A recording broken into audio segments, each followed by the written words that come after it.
Josh Hart is a menace, and that's all that matters. Yeah, I think he's definitely due for a career year. Like you said, he's playing for a contract.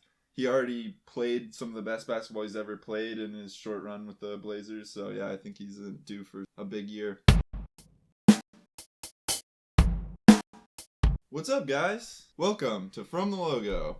If you're interested in 3 cool guys talking hoops, like the video, comment below, and subscribe to see more. Ring that bell. Bing! The comment of the week comes from Michael Barnes when he said, Dame plus 400 points in the first 12 games, just to shut up the doubters. Go Dame MVP. We're here for it. He's gunning for it. We'll see how it goes. That'd be a scoring outburst that I definitely want to see. Speaking of the Trailblazers winning awards, we're continuing our series, making the case for why a Blazer could and should win every single regular season award. Today we'll be making the case why Josh Hart will win the NBA Sixth Man of the Year. Josh Hart averaged 19.9 points on the Blazers through 13 games last year, which was career highs for him, including a 42-point performance that was awesome to watch. It was incredible. And speaking from our lovely Mason, the Blazers PA announcer, it's 6-man time because Josh Hart is going to have a big season as the Blazers 6-man. It really kind of depends on the starting lineups because, we're not sure who's going to start at that small forward spot. But I personally believe that through most of the season, Hart will be coming off the bench. At least I think that's where he would perform strongly. We saw last year a lot of playmaking, scoring, defense, rebounding from Hart. He was a Swiss Army knife.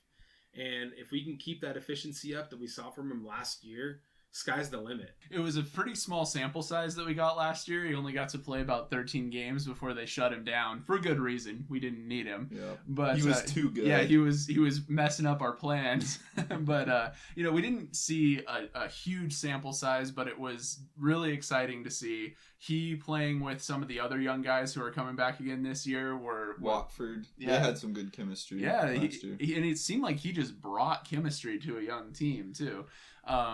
So he's coming up on a big year for himself contract-wise. After this year, he's an unrestricted free agent, and he has like an opportunity to make a ton of money if he either decides to opt in or if he decides to try to test the market. So I think he's going to be gunning for a big year. And obviously the big determining factor will be whether he actually is a sixth man or if he's starting. I know you have Nasir starting and him coming off the bench. Some of the odds websites I was looking at didn't even have him on the list. They had him starting in Anthony as a sixth man, which seems, from a Blazers fan perspective, I don't think that's what we're going to see. I think Josh Hart has a much better chance of being that sixth man of the year. I could kind of understand it, though, because of the issues with Dame and Simons. They just play so similarly that it would be nice to see. I would like that. I would too, honestly, to a degree. It would be really fun to watch Dame and Hart play together, because Hart just does all of the things that Dame can't, as far as he's got a 6'9" wingspan. He's shredded. He is jacked. Here's the thing, too. I think it's going to be like Dame and CJ. Ant's going to come out 6 minutes into the first quarter. Dame's going to play most of it. You'll definitely get Hart and Dame minutes. That's what I was going to say. Yeah. I think that we'll still see Dame and Hart play together either way, whether they're starting together or not, because of the fact that Dame's probably going to play 36 minutes a game. And, so Josh Hart, if he's going to be our sixth man of the year, he's going to have to play some substantial minutes. And I think there's a chance he will, whether he starts or not. Yeah, I see him closing a lot of games, too. Like we talked about a few weeks ago, games where the other team's best player is a shooting guard, and we need a lockdown defender rather than more points out there. And we're getting enough points from Dame and other players. I think that he'll probably close the game. So really, he might only be like sixth man and only in name. He might end up playing the meaningful minutes, playing starter minutes, closing the games. So. Sixth man of the year award, that happens a lot though. The sixth man plays a lot of minutes. Yeah. And I think it also speaks to why I think Hart should come off the bench, because he can just bring so much to the table that would help lead that second unit.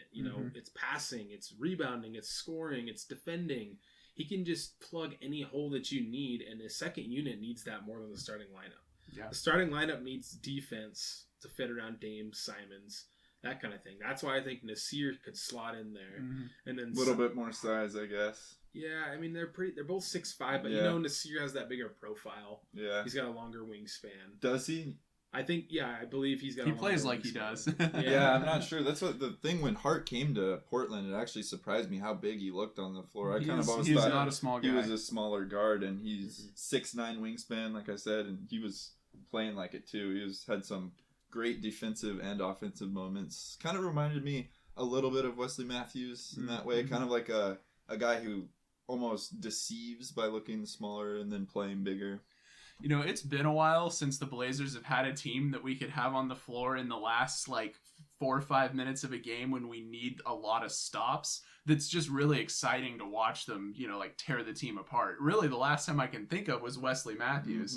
I mean, the way that Wesley would strip guys, in really meaningful minutes. It's been a while since we've seen that, and that's the kind of thing that Josh Hart can definitely bring to the team. It was the first time I've seen a Blazer do that last year in his short run. It's the first time I've seen a Blazer play like that since Wesley Matthews, where he was getting, fast break steals and dunks. It was like, oh, that's beautiful to watch. A quick note, Blazer favorite site, NBADraft.net. Yeah! Nasir Little's wingspan listed at 7'1". I just saw that on your computer right before you said it. Yeah, so Nasir does have that long wingspan. You know how we feel about NBADraft.net. Is it accurate? You can take it or leave it. However, Should we point double still check? stands. Josh Hart is a menace, and that's all that matters. Yeah, I think he's definitely due for a career year. Like you said, he's got he's playing for a contract.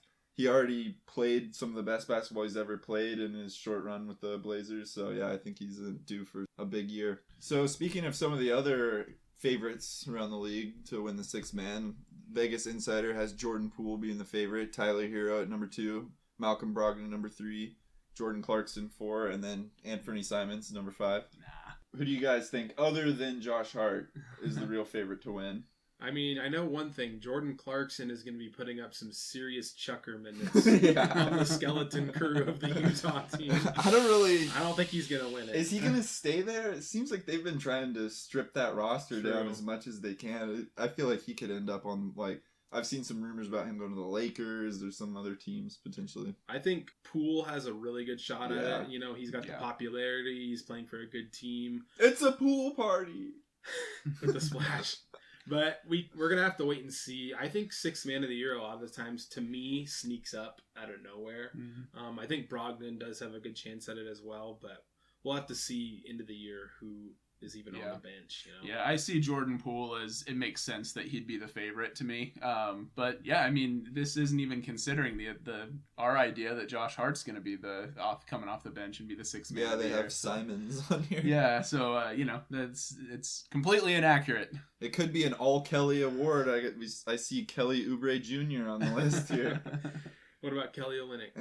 He's down a little. He's. Let me scroll. Scrolling. Do you think it's going to be a Kelly that's the sixth man of the year, or someone else? So who do you guys think is going to be the sixth man of the year this year? Comment below. Let us know. Thanks for watching from the logo. We both know it's Josh Hart. Bye.